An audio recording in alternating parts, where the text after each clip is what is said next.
Hi hello नमस्कार. आपल्या चॅनलवरच्या अजून एका नवीन व्हिडिओमध्ये मी वर्षा, मी कृष्णा तुम्हा सर्वांचं अगदी मनापासून स्वागत करतो. खरं तर आत्ताच ड्युटीवरून आले, त्यानंतर आम्ही चहा घेतला आणि म्हटलं की आपण व्हिडिओ करू. हो, कारण कसं माहिती का, आता सुचायचं बंद झालं एक प्रकारे, त्याच्यामुळे म्हणलं की बाबा हा विषय गंभीर आहे आणि थोडंसं आपल्याला वेळ आपल्याकडे खूप कमी आहे. त्या वेळेमध्ये आपल्याला सगळ्या गोष्टी मॅनेज करायचं असेल तर आपल्याला बघा, एका व्यक्तीने विचार करणं, मल्टिपल जास्त लोकांनी विचार करणं, त्याचे ऍडवाइसेस खूप उपयोगाचे ठरणार आहेत. त्याच्यामुळे मग आम्ही ठरवलं की आपल्याशी बोलावं, संवाद साधावा. एका मोठ्या अडचणीत आम्ही सापडलो म्हणायला हरकत नाही. ते आता एवढी मोठी आपल्याकडे फॅमिली आहे, तर असं वाटलं की कोणी ना कोणी या सगळ्या याच्यामध्ये, आता ऑल ओव्हर महाराष्ट्रात आपले व्हिडिओ बघितले जातात. सगळी मंडळी बऱ्यापैकी प्रत्येक खेड्यापाड्यातून शहरातून बघतात, तेवढं प्रेम देतात, तर काळजीही व्यक्त करतात मेन म्हणजे. तर त्यामुळे मग आम्ही असा विचार केला की आत्ता जो मी प्रॉब्लेम फेस करते किंवा ज्या सिच्युएशन मधून मी जाते, यामधून एकतरी महिला आजपर्यंत गेलेली निश्चितपणे असणार आहे आणि ती जर माझा व्हिडिओ बघत असेल आणि तिने त्या प्रॉब्लेम वरती कसं ओव्हरकम केलं हे जर मला समजलं, तर मी एका खूप मोठ्या प्रॉब्लेम मधनं बाहेर पडू शकेल. यासाठी आजचा हा पर्टिक्युलर व्हिडिओ असणार आहे. आणि बघा, बरीच डॉक्टर मंडळी पण आपल्या युट्यूब फॅमिलीमध्ये, परंतु आपल्याला त्यांचे कॉन्टॅक्ट नंबर्स माहित नाही किंवा आपले त्यांच्याशी लगेच आता सध्या अर्जंट कॉन्टॅक्ट करू शकत नाही. त्यामुळे आता याच्या थ्रू आपण त्यांच्याशी कॉन्टॅक्ट करू शकतो. आणि तुम्हाला जर आपल्यापैकी फॅमिली कुणाला असे प्रॉब्लेम बघितले असतील किंवा फेस केलेले असतील तर ते अनुभव आमच्यासोबत शेअर करा, कमेंट बॉक्समध्ये पण सांगा. आणि नंबर पण शेवटी देणार आहे तिथे, का सल्ला पाहिजे तुमचा खूप गरजेचा आहे आपल्यासाठी. तर चला, विषय न करता आपण विषयाला मुद्द्याला हात घालूया की नाही. तर बघा, जेवढा जास्त लवकर हा व्हिडिओ तुमच्यापर्यंत पोहोचेल तेवढं लवकर मला शक्यतो सोल्युशन मिळेल असं मला वाटतं. आणि तुम्हाला नसेल कधी हा प्रॉब्लेम आला, बट स्टील तुमच्या रिलेटिव्ह मध्ये कुणाला आला असेल किंवा प्रत्येक महिला डिलिव्हरी नंतर ह्या फेज मधून बऱ्यापैकी जात असते, पण मग सगळ्यांच्या बाबतीत असं होतं असं नाही, जे माझ्या बाबतीत घडलंय. तर मग माझं असंच म्हणणं आहे की तुम्ही हा व्हिडिओ इतर महिलांना ग्रुपमध्ये वगैरे शेअर करा, जेणेकरून एखादी जरी त्यातली त्या फेज मधून गेलेली असेल, तिने त्याच्यावरती कसं ओव्हरकम केलं याचं जर मला थोडंसं मार्गदर्शन झालं तर माझ्या आयुष्यात आत्ता एक मोठं ओझं प्लस फिजिकली ज्या ह्याच्यातून मी जाते त्यासोबत ते ऐकल्यापासून मेंटली जो काही स्ट्रेस आलेला आहे तर सगळ्यातून मला बऱ्यापैकी रिलीफ मिळू शकते. सो हा मेन विषय आहे. तर चला आता आपण मेन मुद्द्याकडे जाऊया. तर आता कसं माहिती का, ज्या सिच्युएशन मध्ये मी सापडलेली आहे किंवा ज्या त्रासातून मी जाते, तर तो मूळ प्रश्न कसा उद्भवला हे अगोदर थोडीशी पार्श्वभूमी तुम्हाला माहिती असणं गरजेचं आहे. कारण त्यानंतरच तुम्हाला एका मतापर्यंत येता येईल आणि मला तुम्ही सांगू शकाल की हे असं असं. त्याचे कारण वेगवेगळे असतात प्रत्येकाचे, पण हिचा जो प्रॉब्लेम झालेला आहे तो कशापासून सुरू झालाय ते आधी सांगते. ब्रेस्ट फीडिंग करत असताना खरं तर मला वाटलंही नव्हतं की मला आयुष्यात कधी या विषयावरती सोशल मीडियावर बोलावं लागेल, पण आज निव्वळ माझा नाविलाज झालेला आहे. सो त्यासाठी आधी तर बघा, डिलिव्हरी झाल्यानंतर खरं तर खूप आनंददायी क्षण तो असतो की जेव्हा आपण आपल्या बाळाला जवळ घेतो आणि त्याला फीड देतो, बरोबर. तर मग खूप आनंदी होते मी. तर मुलगी झाली याचा इतका आनंद होता.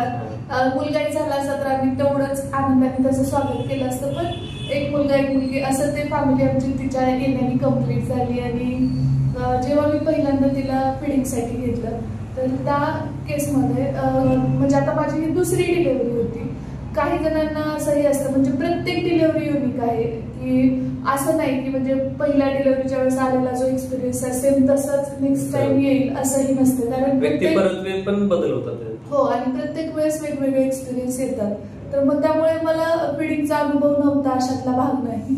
अनुभव असतानाही जेव्हा मी तिला पहिल्यांदा फीड करायला घेतलं तर बाळ लॅचिंग करतं, म्हणजे काय म्हणतं, बाळ दूध ओढायला सुरू करतं ना, तर त्यावेळी मला फर्स्ट अटेम्प्ट मध्येच क्रॅक गेलं होतं.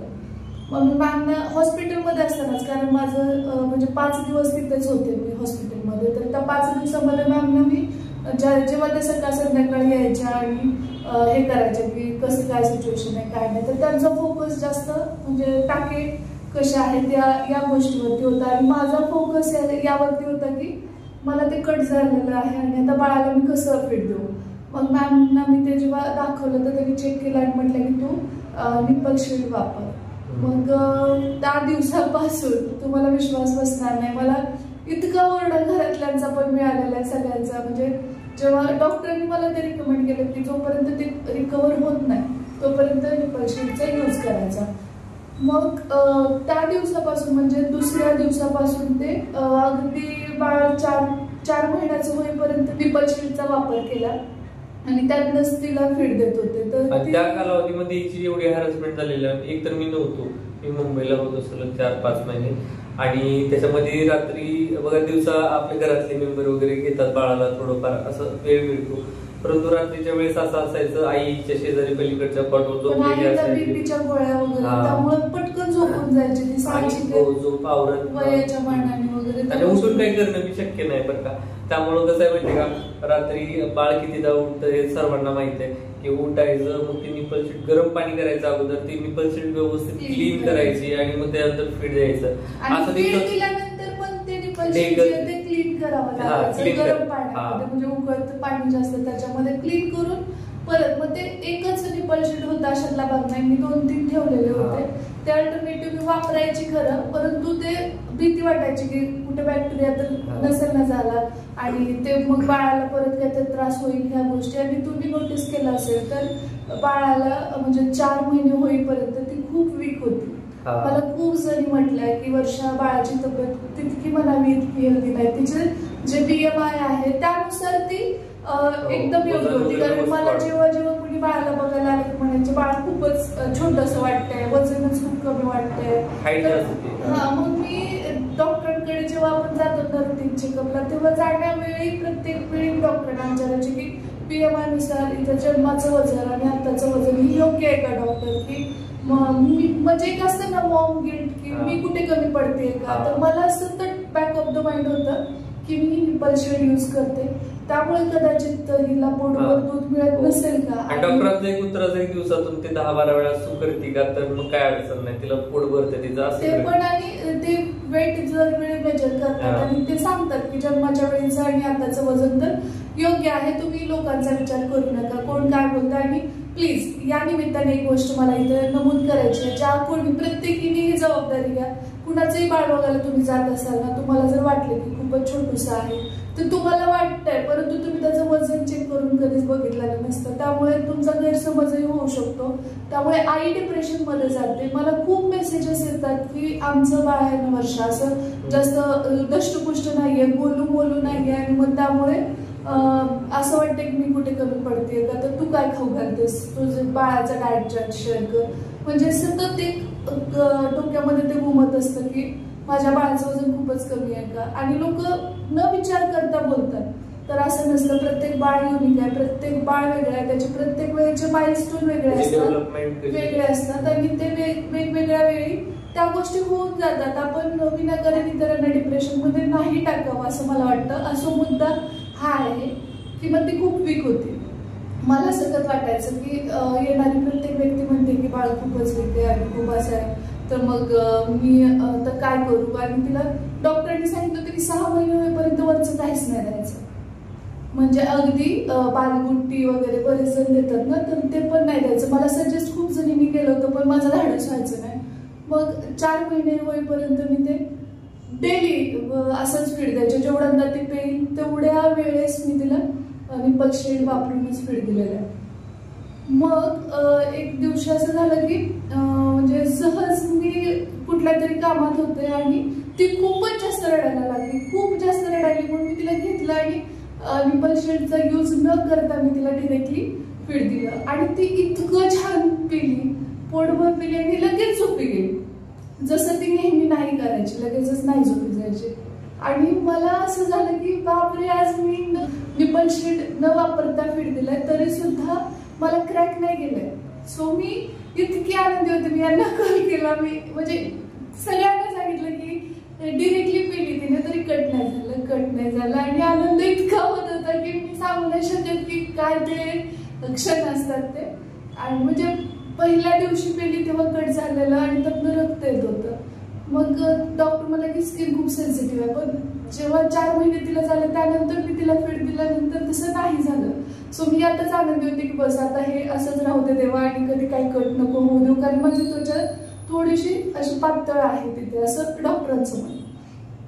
त्यानंतर मी तिला तसंच फीड द्यायला सुरू केलं डिरेक्टली. मी निप्पल शीट वापरलंच नाही. एक 15 दिवस झाले 20 दिवस झाले की मला सुरू झालं तिकडे.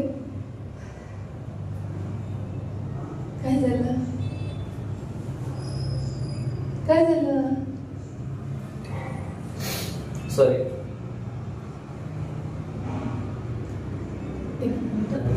हा प्रवास खूपच हॉरिबल आहे तिचा. मग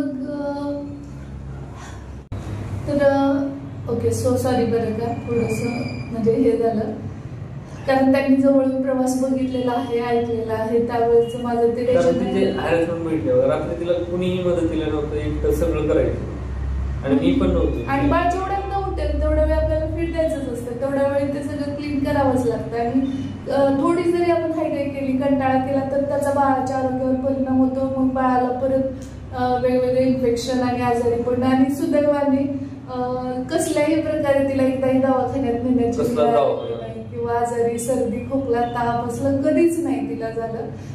ते खूप म्हणजे कधीच आजारी पडली. आणि मग त्यानंतर 4.5 महिने होईपर्यंत मी तिला म्हणजे 4 महिन्यानंतर मग ते कंटिन्यू मी तिला फीड द्यायला सुरू केलं. आणि एक 15-20 दिवस झाले की पुन्हा तिथे कट व्हायला सुरू झालं. पण मी असा विचार केला की तिच्या वजनामध्ये सुद्धा खूप चेंज मला दिसून आला. म्हणजे जेव्हा ती निप्पल शीट लावून पाहिजे ना तर तिला थोडंसं प्रेशर येत असावं कदाचित ते सक करायला ओढायला थोडंसं इथे वगैरे ती थकत असेल कदाचित. काय होत होतं देवालाच माहिती. तिचं वजन म्हणजे वाढत होतं पण जेवढं त्या 15 दिवसात वाढलं ना ते खरंच खूप आश्चर्यकारक होतं. आणि मला असं झालं की मी जर आता सगळ्यांना सांगत बसले की मला पुन्हा कट झालाय आणि आता हे होतंय असं होतं तसं होतं तर मग परत सगळे म्हणतील की मग तू परत वापर कर निप्पल शीटचा आणि तिला डिरेक्टली प्यायला देऊ नको. म्हणून मग मी ते कंटिन्यू ठेवलं. आणि परत ज्या वेळेस आहे ना ती लय अति जास्त झालं ती लावायचा प्रयत्न केला तर तिनं फिडिंगच बंद करायला बाळाने परत ओढायचंच बंद. ते लावलं की ती रडायची. ते काढून जेव्हा मी टाकेल त्याच वेळी ती प्यायची. म्हणजे तिला सवय झाली आणि तिला ते सोपं जायला लागलं तुलनेने साहजिक आहे. मग त्यामध्ये मी खूप वेगवेगळ्या पद्धतीचे म्हणजे अगदी खूप लाईट असणारे वगैरे असे की जे नाहीच लावलेले आहेत असं असणारे सुद्धा आणले जे खूप कॉस्टली होते. पण आम्ही त्यात इन्व्हेस्ट केलं कारण का एकतर कट होऊ नये रक्त त्यातनं येऊ नये. दुसरी गोष्ट ही होती की बाळाचं पण पोट छान भरावं आणि तिला पण काही होऊ नये यासाठी ते वापरलं. लावलं की ते लगेचच रडायला सुरू करायचे. ते तिला इतकं काचोळ कांद्याचा पाचोळाही नसेल इतकं ते लाईट वेट होतं तरी पण तिला ते ओळखायला यायचं आणि ती रडायची जोर जोरात रडायची. जेव्हा ते मी ते काढून टाकेल तेव्हाच ती शांत व्हायची आणि मग परत ती फीड घ्यायची. सो असं हे चाललं होतं. आणि शेवटी आईची माया असते बघा किती आपल्याला स्वतःला त्रास झाल्यानंतर बाळाचं पोट भरणं आणि त्या सगळ्या गोष्टी खूप महत्वाच्या वाटतात आपल्याला. मग ते जास्त चिघळत झाल्यानंतर मला त्रास व्हायलाच मग मी मुरुडला दाखवलं, लातूरला दाखवलं, धाराशिव, त्यानंतर ढोकी. म्हणजे जे कोणी रिकमेंड करेल मला नातेवाईकांमध्ये की हा इथे खूप छान रिझल्ट आलेला मला इथं खूप चांगला ते डॉक्टर खूप छान आहेत तिकडे जा इकडे जा सगळीकडे मी तिथं असतानाही ढोरळ्यात जाऊन आले. पण मला प्रॉपर असं काही म्हणजे त्याच्यासाठी काहीच मिळालं नाही. डॉक्टरांचं एकच असायचं की जो ब्लॅक पोर्शन असतो तर तो पूर्ण बाळाच्या तोंडात गेला पाहिजे तरच ते बाळ म्हणजे प्रॉपर दूध सगळं घेतं आणि पुढे कट बसत नाही निप्पलला. त्यामुळे तुम्ही असं करा. पण बाळाचं तोंड इतकं छोटस होतं आहे इव्हन आताही की ती पूर्ण पोर्शन तोंडात घेऊन शकायची नाही. आणि त्यामुळे मग मला ते वाढतच जात होतं. मग असं करता करता मी इकडे पण आले. इथं आल्यास पण आम्ही खूप सारे डॉक्टर आहेत त्यांच्याकडे गेलो इकडे तिकडे. तर प्रत्येक जण क्रीम द्यायचे जी की निप केअर म्हणून असते ज्याच्याने तिथे क्रॅक गेलेले ते थोडे सॉफ्ट होतात पण ते पूर्ण क्युअर व्हायला ऍटलिस्ट थोडासा तरी तिथे आराम असावा लागतो. म्हणजे बाळाला फीड नाही द्यायला पाहिजे त्यावेळेमध्ये मग ते क्युअर होईल. पण असं व्हायचं की 1.5 तासाला 2 तासालाच तिला मला फीड द्यावं लागायचं. मग ते क्रीम परत वॉश करायची परत तिला पाजायचं. आणि मी तुम्हाला विश्वास बसणार नाही आता बाळाला 10 महिने झाले आणि जवळपास म्हणजे 4 महिन्यात निप्पल शीट बंद केलेलं होतं. 4 महिन्यापासून म्हणजे ते आतापर्यंत क्रीम डेली बेसिसवर जेवढ्यांना मी तिला फीड देईन, फीड झालं की ते धुवून घ्यायचं स्वच्छ आणि त्याच्यावरती तिने केअर किंवा जी डॉक्टरांनी वेगवेगळ्या रिकमेंड केलेल्या क्रीम आहेत ते लावायचं आणि त्यानंतर ते तेवढा वेळ ठेवायचं जोपर्यंत दुसऱ्या वेळेस बाळाला फीड देत नाही. हा माझा प्रवास अगदी न चुकता रात्री दिवसा कायम असाच होता. आणि तिचे जे डॉक्टर आहेत त्यांना भेटले, म्हटलं बंद केलं तर चालेल का डॉक्टर, खूपच त्रास होतो. त्यांचं म्हणणं असं होतं की नाही, अजून छोटी आहे ती आणि आईच्या दुधाचे घटक आहेत ते बाहेरून कुठूनच देता येत नाही. मग ते पण प्रेशर होतं आणि तिचं सुदैवाने वजन, ती इतकी हेल्दी झाली 1-1.5 महिन्यातच. जेव्हा डिरेक्टली फीड द्यायला सुरू केलं एकदम स्ट्रॉंग अशी गोलू मोलू झाली. तिला बघून आणखी असं वाटायचं जाऊ दे थोडा त्रास सहन करू, जाऊ दे थोडा त्रास सहन करू. ऍट द सेम टाइम आम्ही त्यावेळी डॉक्टरांना पण व्हिजिट करत होतो की आता हे असं व्हायलंय, आता याच्यातनं खूपच जास्त ब्लड यायलंय किंवा काय करूया आता ह्या गोष्टी. सो हे असं चालत असताना एक स्टेजला असं झालं होतं, म्हणजे घरातले सगळे म्हणायला लागले की आता बस कर, तुला खूप जास्त त्रास होतोय तर नकोच तिला फीड द्यायचंच बंद करूया. म्हणून गावाकडनं पण इव्हन म्हणजे सगळेच रिलेटिव्ह वगैरे पण जवळचे म्हणायला लागले की नको, कारण ह्या गोष्टी आपण बोलतोच की असा त्रास होतोय तसं होतोय. तर ते पण बोलले की वर्ष बंद कर. मग आता याच्यामधला स्ट्रगल तुम्हाला सांगते, बाळाला फीड बंद करायचं म्हणजे साधी गोष्ट नाही. जेवढा बाळाला त्रास होतो त्यापेक्षा डबल टिबल त्रास आईला होतो. आणि असं व्हायचं की दिवसभरात मी थोडंसं प्रमाण कमी केलं तिचं, का तर माझं ते नीट होऊ देत म्हणून जखम. आणि म्हणजे समजा मी दिवसभरात तिला 6 वेळा देत असेल, 7 वेळा देत असेल तर त्याच्यावर मी 4 वेळावरती आले. मग हळूहळू असं करत करत 3 वेळावरती आले. पण मग दिवसाही पॉसिबल व्हायचं, पण रात्री वगैरे यांची ड्युटी असायची, म्हणजे की ते नाईट शिफ्ट वगैरे असली तर त्यांना जावंच लागायचं. आणि मग त्यावेळी बाळाला कोण घेणार, जेव्हा तिला भूक लागली आहे तर दुसरं काही भरवायचं म्हटल्यानंतर मी माझ्याकडून तिला रात्रीच्या वेळी मी भरवल्याला अजिबात जमायचं नाही. तिला असं व्हायचं की मला जाग आली की मला आईने जवळ घ्यावं आणि फीड द्यावं. आणि साहजिक आहे, तिचं त्यात काहीच चूक नाही. पण मग मी कुठेतरी मला असं व्हायचं की आता मी जर फीड दिलं तर परत हे क्रॅक जाईल, परत हे इतकं ते घाणेरडं वर्स्ट होत चाललं. आणि लास्ट टाइम आपण शेअर केलं होतं बघा, आयसीयू मध्ये ऍडमिट केलेलं, तर त्याच्या मागचं रिझन पण हेच होतं की म्हणजे इतका ताप भरला होता मला आणि थंडी वाजून येत होती आणि ती ताप इतकी पुढे गेली होती कारण तिथे इतकं इन्फेक्शन वाढलं होतं. आणि मग शेवटी तिकडनं दवाखान्यातून आल्यास मी तिला फीड दिलं, कारण मला तिथून मग रिलीफ वाटलं की माझी तापही परत हे झाली. सगळ्या गोष्टी अशा पद्धतीने बंद करताना खूपदा प्रयत्न केला की आता आपण बंदच करायचं असं. मग आईला रात्रीच्या वेळी तिला घेऊन बसणं शक्य नाही, कारण रात्री एकदा गोळ्या घेतल्या की आई झोपून जाते, मग ते तिला जाग पण होत नाही. मग मी काय करणार, रात्री जेव्हा ती रडेल कोणीतरी असं पाहिजे धडधाकट की चला तिला रमवेल, इकडे तिकडे घेऊन जाईल किंवा तिला खाऊ घालेल, दुसरं काही भरवेल, असं असेल तरच मग ते पॉसिबल होणार होतं. आणि नेमकं आमच्या केसमध्ये असं व्हायचं की एखादं रात्री हे असतील त्या दिवशी ते तिला घ्यायचे, थोडंसं फिरवायचे किंवा वरचं काही बनवून खाऊ घालायचे किंवा मी बनवून दिलेलं तिला भरवायचे. काय व्हायचं, ही दिसली ना आता ते वरचं खायचं नाही, मग मी वेगळ्या रूम मध्ये जायचे, असं व्हायचं त्या एक दिवशी रात्री. पण नेक्स्ट डे परत हे जेव्हा बंदोबस्ताला किंवा ड्युटीवरती गेले रात्रीच्या की मग परत तिला प्यायला द्यावंच लागायचं, कारण ती गप्पच व्हायची नाही. अगदी तिचा आवाज बसायचा, रडून रडून इतकी रडायची की काहीही झालं तर. आणि दिवसा सुद्धा तिला अशीच सवय होती की म्हणजे जेव्हा आपण काहीही खाऊ घालतो, किती पोटभरीचं खाऊ घालू दे, 2 पिल्याशिवाय झोपी जायची नाही. मग ती दिवसाची सवय मी तिची कशी तरी कमी केली. दिवसभरात कसं घेऊन फिरतो, काय तर करतो, रडायला तरी काही दाखवतो आपण वाकुला इकडे तिकडे, पण रात्री मला ते खूप जास्त अवघड जायचं. पण मग असं आम्ही खूप अटेम्प्ट केलेले आहेत. म्हणजे जेव्हा मी ऍडमिट होते ना तेव्हापासून हाच आमचा प्रवास चालू आहे आणि हे स्ट्रगल थांबलेलंच नव्हतं. अगदी आता मागे 8 दिवसापूर्वीपर्यंत ह्याच्यामध्ये होत होता. किती त्रासातून गेली ना, मी जवळून पाहिले ते खूप म्हणजे मी तिला जेव्हा फीड द्यायचे ना तर मला लिटरली असं डोळ्यातून व्हायचं की बापरे ही कधी थांबेल आता. आणि नाईट तर ही काय करते, किती रडते, कसं करू, कसं सांभाळू, या फेज मधून. आणि ते इन्फेक्शन एवढं जास्त होते की ते बाहेर काढणं पण शक्य नव्हतं. म्हणजे ते डॉक्टरांचं असं होतं की दूध साठलं तर ते पिळून काढायचं. पिळून काढलं तिथं मी पकडू शकेल एवढी पण जागा व्यवस्थित नव्हती, इतके तिथं ब्लड किंवा कट बसलेले होते.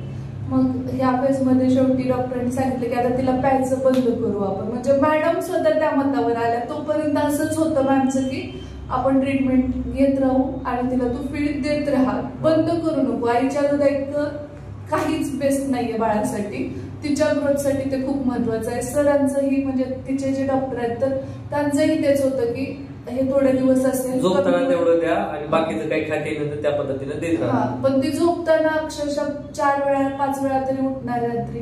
तर जेवढ्यांदा उठेल तेवढ्या जेवढं रिकव्हर होईल त्याच्यात दुप्पट ते वस्तू क्रॅक खायचं असं खायचं. मग शेवटी लास्ट टाइम मला पुन्हा ताप इतका जास्त आला कारण ते इन्फेक्शन खूप डीप मध्ये जात होतं. मग आम्ही दुसऱ्या 1-2 डॉक्टरांना व्हिजिट केलं तर ते म्हटले तुम्ही बंद करा ते. हे असं चालूच होतं माझं हे स्ट्रगल. एक दिवस द्यायचं, एक दिवस नाही, म्हणजे बंद करायच्याच याच्याने मी पावलं उचलत होते पण ते सत्यात काही येत नव्हतं. आणि जेव्हा बाळ खूप असं रडायला लागतं ना तळतळून त्यावेळी कितीही त्रासात असं ताईला असं वाटतं की म्हणजे आपल्यामुळे हे इतकं रडते बाळा, कसं आपण हे करावं. शेवटी आम्ही कन्फ्युजन वर आलो बघा. डॉक्टरांना दाखवलं तर डॉक्टर म्हणले की आता स्टॉप केल्याशिवाय आपल्याला पर्याय नाही, नाहीतर हे खूप हानिकारक होणार आहे ना. मागच्या 6 महिने कंटिन्युअसली क्रीमचा युज करणं म्हणा किंवा कुठलंही औषध खूप जास्त लिमिटच्या बाहेर वापरणं हे तसं तर म्हणजे 6-6 महिने 7-7 महिने त्या गोष्टी अप्लाय करणं. आणि त्यामध्ये कसं की ते क्रीम लावलं तेवढं ते मॉइश्चर होल्ड करायचं, सॉफ्ट व्हायचं आणि धुवावं पण लागायचं कारण बाळाला फीड देताना ते क्लीन करावं लागायचं. तर पाणी सारखं त्याला लागून असं म्हणजे ते ओलं राहायला लागलं आणि ब्लड वगैरे येणं आणि त्याच्यामुळे काय झालं मग ते बाळाला पसरत चाललं होतं ना. ते ब्लॅक पोर्शन पूर्ण कव्हर केला त्यांनी. इतकं जास्त ते म्हणजे पूर्ण क्रॅक जाऊन असं तडकल्यासारखं ते व्हायला लागलं होतं. आणि मग शेवटी कसं आहे त्याच्यातनं बाळाला परत फीड दिला तर मग तर त्याला पण इन्फेक्शन होणार होतं. असं डॉक्टरांनी परत क्लिअर सांगितलं की नाही आता आपल्याला हे बंदच करावं लागणार आहे आणि आजपासून बाळाला तू अजिबात प्यायला देऊच नकोस. मग खरं हे मान्य होतं आम्हाला किंवा तिला थोडस सुट्टी घेऊन काय करून हे रमवतील हेही मान्य होतं. पण जेव्हा तिला प्यायला देणार नाही तर त्यावेळी जे दूध तयार होणार आहे तर त्या दुधाचं काय करायचं हा खूप मोठा प्रश्न होता. आणि माझ्या केसमध्ये इतकं जास्त दूध होतं मला सध्या सुद्धा की काय मी सांगू. म्हणजे खूप वाईट वाटायचं, खूप रडायची जेव्हा एवढं दूध असताना मी बाळाला पाजू शकत नाही त्यामुळे रडायची, खूप रडली. मग चला त्यांना की मॅम सगळं खरं आहे, मी बंदही तिचं करेन हळूहळू, काहीतरी तिला नादी लावता येईल, काही करता येईल, पण आता हे जे दूध प्रोड्यूस होत आहे त्याचं काय करायचं. तर त्यामध्ये पिळून तुला ते काढून टाकून द्यावं लागेल आणि जेवढ्यांना येत्या दुधाचं फ्लो तेवढ्या वेळी तुला ते पिळूनच काढावं लागणार आहे. पंप वापरू नकोस कारण त्याच्याने पण पुढचं दूध फक्त निघतं आणि मागे दूध तसंच राहतं. सो मध्ये हाताने पिळणं म्हणजे एकतर वेळ खूप लागायचा, टाइम टेकिंग, त्यामध्ये माझे क्लासेस, त्यामध्ये युट्यूब चॅनल, म्हणजे डेली शूट, तर मध्ये गॅप सुद्धा पडण्याचं कारण तेच बऱ्यापैकी होतं की म्हणजे वेळ तिकडे खूप जायचा माझा आणि ते सगळं पिळून दूध काढलं की पुन्हा दूध क्रिएट व्हायचं हे चालू. आणि ती कसं ते काढताना ती सिच्युएशन अशी होती त्यामुळे काढायला पण खूप अडचणी यायच्या. त्यामुळे मग ते नख वगैरे लागलं तर ते पसरेल, जखम असं व्हायचं, इन्फेक्शन वाढेल. खूपच मी विचित्र सिच्युएशन मधून गेलेली आहे. म्हणजे मला सांगताना पण अंगावरती काटा येतोय खरं तर. आणि हे सुरू असताना मग शेवटी मॅमला पुन्हा 2 दिवसांनी जाऊन भेटलो की मॅम दूध काढलं तरी दूध खूप जास्त येतंय, तर आता काय करायचं या दुधाचं. मग त्या म्हटलं की आपण दूध बंद व्हायच्या गोळ्या. मग त्या ज्या गोळ्या असतात त्याचे साईड इफेक्ट पण खूप असतात कारण साधी गोष्ट आहे की म्हणजे एक चांगला हार्मोन आपल्या शरीरामध्ये स्रवतोय आणि आपण त्याला थांबवतोय ते पण केमिकलचा यूज करून, तर त्याचे साईड इफेक्ट ऑब्विसली असणारच आहेत कारण जी नॅचरल प्रोसिजर आहे त्याला आपण कुठेतरी खंडित करतोय, बरोबर. तर मग त्यावेळेला आम्ही चेक केलं दूध वगैरे किती आहे कसं, तर लिटरली म्हणजे मॅमच आश्चर्य करत होते की बापरे एवढं दूध आहे तुला. तर मग आपण ना इतर कुठल्याही महिलेला दूध बंद करताना जर म्हणजे बाळाला फीड द्यायचं बंद केलं आणि त्या केसमध्ये कसं असतं की 2 गोळ्या इनफ होतं, पण मग माझ्या केसमध्ये मॅम म्हटलं की तुला 8 गोळ्यांचा कोर्स करावा लागेल. मी त्यात पण तयार होते कारण मला इतका त्रास होत होता की मला कपडे जे आहेत ना वरतून मी जे कपडे वेअर करते ते सुद्धा हे असं पकडू की काय असं झालं होतं. माझं हे पाठीचं जे ताट असं बसूच नाही शकत कारण की तिथे कपडा लागला किंवा काही थोडं टच झालं की पूर्ण अंगावर काटे यायचे आणि तिथं इतकं ते वस झालं होतं ना, मी म्हणजे कसं सांगू, तुम्ही समजू शकता मला काय म्हणायचं तर ते माझं पूर्ण बॉडी स्ट्रक्चर सुद्धा हे असं झालं होतं. मग त्यावेळी मॅम काय म्हटलं की गोळ्या 8 देऊ आपण तुला आणि त्या तुला दिवसभरात म्हणजे 3 वेळा घ्यायच्या. ते चालू होतं माझं, पण ते चालू असताना बाळाला फीड अजिबात द्यायचं नाही, नाहीतर मग पुन्हा दूध प्रोड्यूस होत राहणार. फीड बंद आणि गोळ्या चालू. मग या सिच्युएशन मध्ये आणि तरी पण मग मॅम म्हणले की दूध जरी तरी पण आलं तर काय करायचं ते पिळून काढायचं. मग मी हे करत होते आणि पहिला कोर्स झाला. त्यानंतर दुसऱ्या कोर्स मध्ये मॅम मी 5 गोळ्या पुन्हा वाढवल्या कारण दूध थांबलंच नव्हतं. तेवढं तुम्ही काढलं तेवढं ते तयार व्हायचं आणि त्यामुळे तयार झाल्यानंतर परत तिला थंडी वाजून यायची, ताप येणं आणि खूप म्हणजे परेशानी. मग ते अँटीबायोटिक काय काय काय काय प्रयोग चालूच होते बरं का. बॅक ऑफ द माइंड हे सगळ्या गोष्टी आम्ही शेअर केल्या नाही, काय त्रास झाला ते. मग एवढं सगळं चालू असताना आहे ना आणि शेवटी ते चालू इकडे, पण आमचा फोकस त्याच्यावरती खूप कमी. एवढा फोकस बाळावरती की ती कशी रिॲक्ट होते, म्हणजे दुधाशिवाय तिला झोपवणं, तिला दुसरीकडे डायव्हर्ट करणं, तिला मी हवी आहे किंवा दूध हवंय त्यावेळेत तिला दुसरं खाऊ घालणं, इकडे तिकडे फिरवणं, भूक लागण्याच्या अगोदरच सगळं तयार करून तिचं जे काही खाऊ आहे तो तयार ठेवणं, यातच फोकस पूर्ण आमचा. म्हणजे मला थंडी वाजून जरी आली, ताप जरी आली तर तेवढ्या पुरतं मी 1 अर्धा तास पांघरून घ्यायचं, कसं तरी हे करायचं, ते दूध पिळून वाईट वाटायचं की तिला दूध नाही, त्यामुळे मला दुसरं काय काय बेस्ट देता येईल, तिची भूक पण किंवा सगळ्या गोष्टी तिला मिळता येईल का, खूप फोकस केलं तिच्या बाळावरती तिनं. आणि स्वतःकडे थोडस दुर्लक्ष झालं म्हणायला हरकत नाही. आणि मग त्यामध्ये एक कसं असतं बघा, एकाच वेळी बऱ्याच मल्टिपल गोष्टी चालू असतात. तुमचं करिअर चालू असतं, तुमचा मोठा मुलगा आहे त्याचा टिफिन बनवणं, त्याला खाऊ पिऊ घालणं, शिवाय आई वयोवृद्ध आहे तिची काळजी घेणं, यांना वेळेत सगळ्या गोष्टी अवेलेबल. आणि प्लस हे सगळं चालू असताना माझे क्लासेस आणि युट्यूब. तर ह्यात माझं युट्यूबकडे समजत होतं की आपण व्हिडिओज कमी दिले तर रीच कमी जाणार आहे, साधी गोष्ट आहे. पण मग मला असं व्हायचं की मी कधी करू, कारण ह्या माझा पूर्ण वेळ तिकडे जायचा, ते पूर्ण दूध काढण्यात त्याच्यात. आणि त्यामुळं हिच्या हेल्थमुळं आणि हिच्या कामाच्या व्यापामुळे ब्लॉग सुद्धा डेली आलेली नाही. तर बऱ्याच कमेंट क्लासेस साठी नंबर आपण दिले, त्यावरती कॉलेज ब्लॉग पाहायचे, तर काय येत नाही सगळ्या गोष्टी असायच्या. तर त्याच्या मागचं कारण पण हेच होतं की मी खूप मोठ्या त्या सगळ्या खूप स्ट्रगल चालू जात होते आणि क्लासेस 2 वेळेस होते. परत आपण असं केलं क्लासचा एकच टाइम ठेवणार, कारण म्हणजे तेवढा वेळ तिकडे जर मी. आणि हिचं काम कसं आहे, एखाद्या गोष्टीला डिवोशन दिले ना 100% देते ती, तिथं पूर्ण वेळ पूर्ण डिवोशनने काम करते बाळाच्या बाबतीत, सगळ्या बाबतीत. त्याच्यामुळे आहे ना, आणि वैयक्तिक हेल्थकडे पण लक्ष देत होती, परंतु आहे ना ते एवढं पुढच्या स्टेजला गेलेलं ना की सांगता येत नाही, अशा सिच्युएशनला होतं ते. आणि असं चालू असताना मग बाळाला आपण तोडलं, म्हणजे वरचं वगैरे खाऊ घालण्याची बंद झाली. पण तरी आजही ती रात्री रडते, आजही तिला एवढं रडायला येतं. मी ना तिच्या समोर जर दिसले तर ती अशी करते. आणि आजही रात्री झोपवताना आहे ना मला थोडस इकडे घेऊन यायला लागतं तिला, किंवा मग मी इकडच्या रूम मध्ये येऊन थांबते, तोपर्यंत हे तिला कसं तरी हे करून झोपी घालतात. आई हे गवळणी म्हणून अभंग म्हणून झोपी घालते, हे सध्याही चालू आहे. पण ती प्यायची बंद झाली. मग एक आम्ही गोष्ट अचीव केली, पण दुसरी ही होती की आता हे दूध जे येत आहे तर ते गोळ्यांनी बंद होईल असं आम्हाला अपेक्षित होतं. 2-3 डोस झाले परंतु दूध काही थांबलं नाही. आणि मॅम पण सरप्राईज झालं की मग गेलो, 3ऱ्या टायमिंगला गेलो.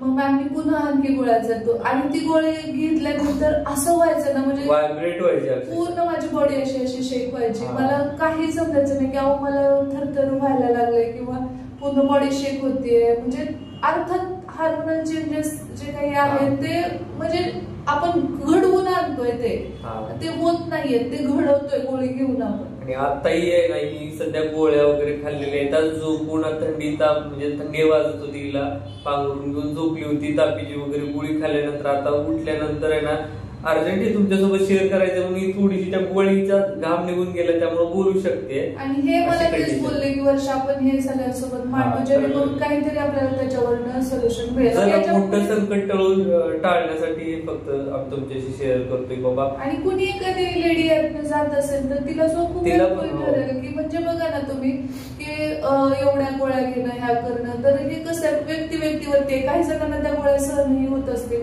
पण मॅमचं असं म्हणणं होतं की इतक्या जास्त गोळ्या पण आपण नाही देऊ शकत दूध बंद होण्यासाठीच्या. तरीही आपण तुझ्या केसमध्ये गॅप ठेवून ठेवून कवयला पण तो कोर्स पुन्हा रिस्टार्ट करतोय. म्हणजे 3 वेळा मी गोळ्या घेतल्या. एक वेळेस 8 गोळ्या होत्या, नेक्स्ट टाइम 5, तरीही दूध बंद नाही झालं. तर थर्ड टाइम 10 गोळ्यांचा कोर्स मॅमने दिला आणि 3 टाइम त्या गोळ्या घ्यायच्या. ती गोळी खाल्ली की पूर्ण बॉडी माझी, मी क्लास झाल्यास ती गोळी घ्यायची. का तर म्हणजे मी क्लासमध्ये व्यवस्थित छान टीच करू शकेल आणि त्यानंतर जेवण करून मग मी ती गोळी घ्यायची, असं करायची. का तर मला पुन्हा जो काही त्रास व्हायचा तर तो इतका म्हणजे शब्दात सांगू नाही शकत मी.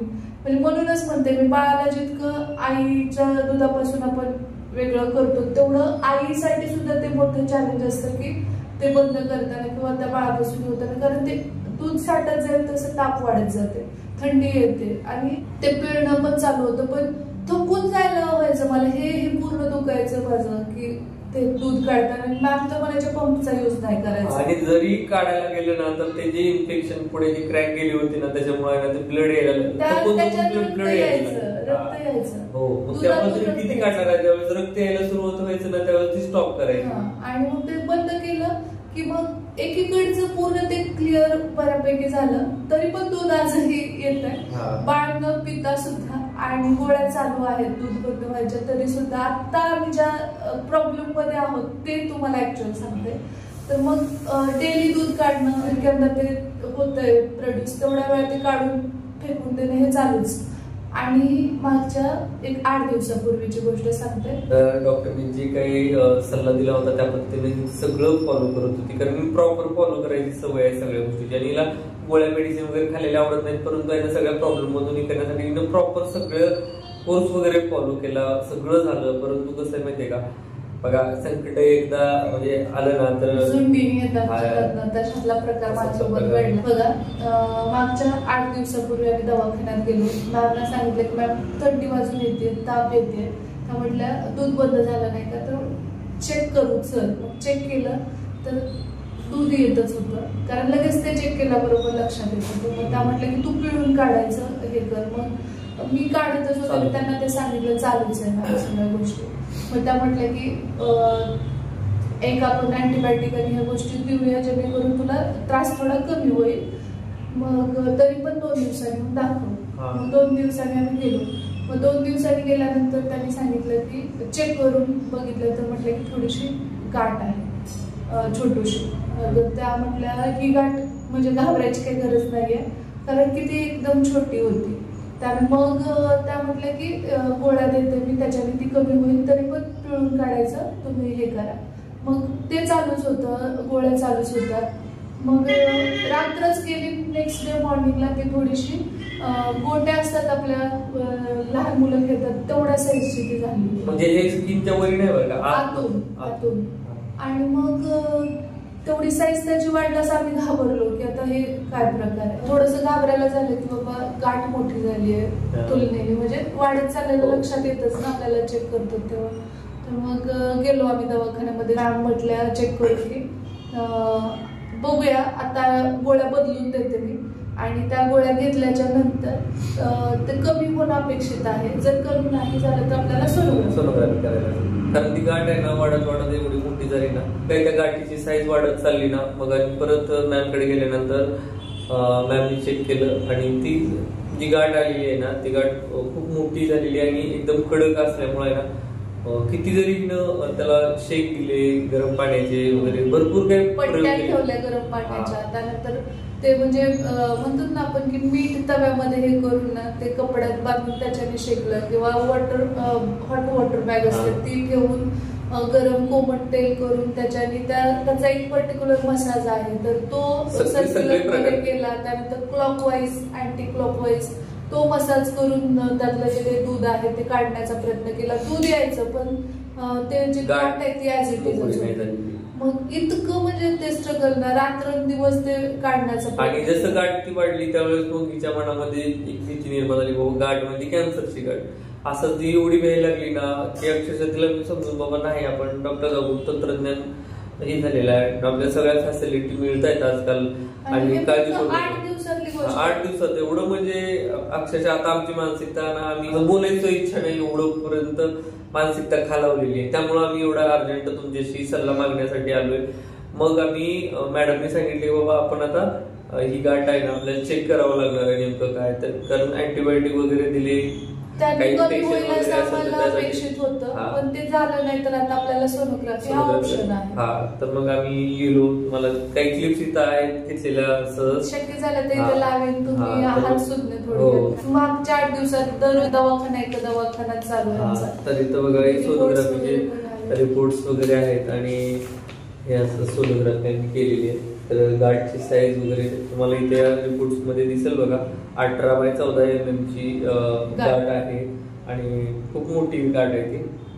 आणि ते रिपोर्ट घेऊन आम्ही मग मॅमकडे गेलो. मॅमकडे गेल्यानंतर ना आमचे रिपोर्ट वगैरे आपल्याला तेवढं काही जास्त समजत नसतं, बरोबर. थोडंफार आपल्याला अंदाज येतो, परंतु नेमकं ऍक्च्युली गाठ कशाची आहे काय आहे सगळ्या गोष्टी ज्यावेळेस समजल्या ना, काय त्याची जमीन सरकल्यासारखं झालं. आणि प्रचंड म्हणजे काय आमची सिच्युएशन, मी हिला धीर देण्यामध्ये होतो, परंतु ही म्हणली मी एवढं काळजी घेऊन माझ्यासोबतच असं का होतंय आहे ना. आणि ज्यावेळेस मॅडमने रिपोर्ट वाचले आणि आम्हाला सांगितलं त्यावेळेस खरंच की आता आपल्याला ऑपरेशन केल्याशिवाय पर्याय म्हणजे त्याच्यामध्ये पस झाला असं त्या म्हटल्या. आणि तो बाहेर काढायचा म्हटलं तर तो तेवढा जो गाठीचा भाग आहे तेवढा बाहेर काढावा लागेल कट करून. आणि तिथे कसल्याही प्रकारचे आपल्याला टाके तिथे घेतले जात नाहीत.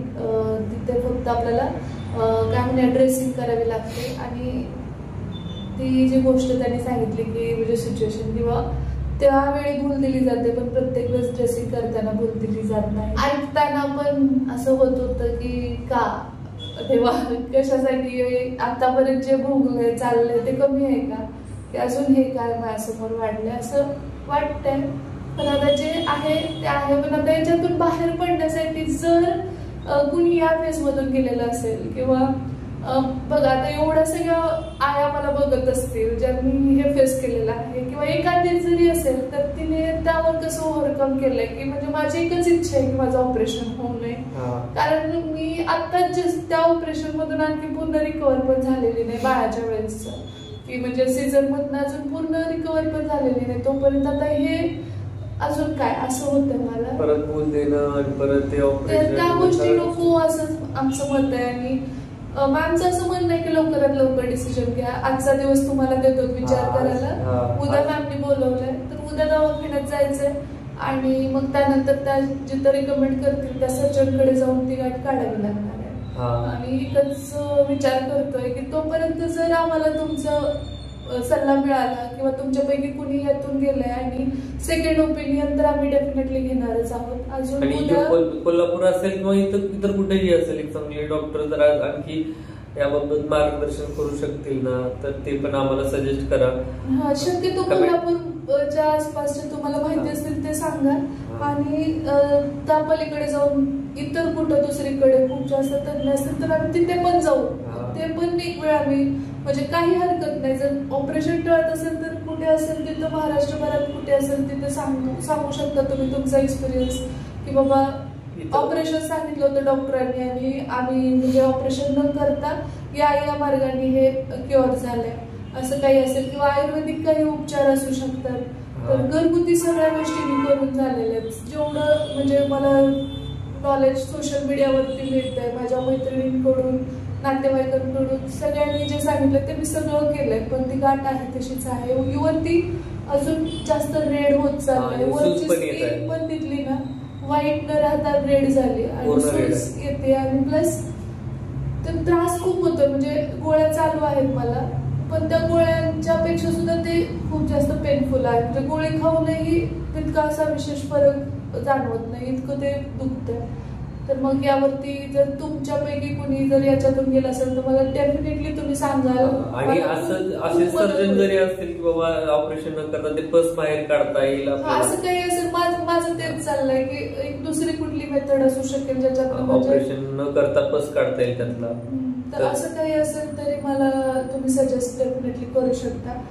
कारण यातनं जर मी सुखरूप बाहेर पडले न ऑपरेशन करता तर माझ्यासाठी खूप मोठी गोष्ट असेल, कारण ऑपरेशन काय असतं, भूल देणं काय असतं, त्यानंतरच्या ड्रेसिंग काय असतात, हे सगळं मी म्हणजे दोन्ही डिलिव्हरीच्या वेळेस अनुभवलेलं आहे. आणि आता मला खरं सांगू तर हिंमतच नाहीये की इथून पुढे कुठल्या ऑपरेशनला फेस करू शकेल.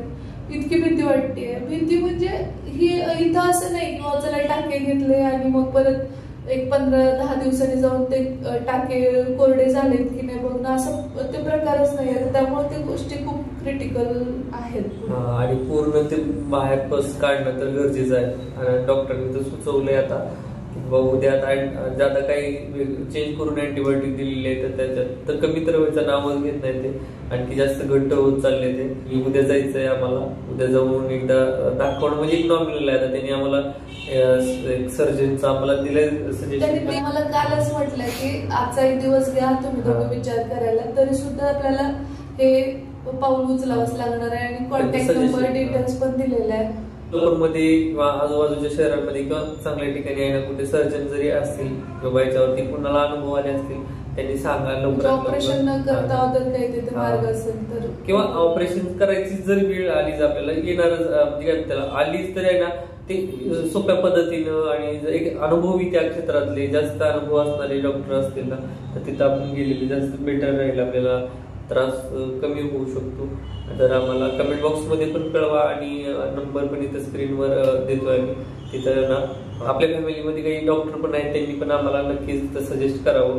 तुमच्या सर्वांच्या मदतीची आम्हाला खूप गरज आहे आणि त्यामुळे तातडीनं आहे ना तुमचे संवाद साधणं गरजेचं होतं, त्यासाठी आम्ही आलोय. जेवढं काही आम्ही सर्च केलंय ना तर प्रत्येक याच्यामध्ये या सिच्युएशनला ऑपरेशन हे सांगितलेलं आहे. कसं सोप्या पद्धतीने होईल याच्यासाठी आहे ना आम्हाला प्लीज का व्हॉट्सअपला आणि इकडं सजेस्ट करा. खूप गरज आहे आम्हाला मदतीची, आहे की नाही. योग्य जर मार्ग निघाला आणि स्वामीच्या कृपेने याच्यातनं लवकरात लवकर बाहेर पडलो, ऑपरेशन करण्याची वेळ आली तर खूप बरं होईल. तुम्ही भेटू आपण लवकरच उद्याच्याच नवीन ब्लॉग. तोपर्यंत जय हिंद, जय महाराष्ट्र, जय जिजाऊ, जय शिवराय.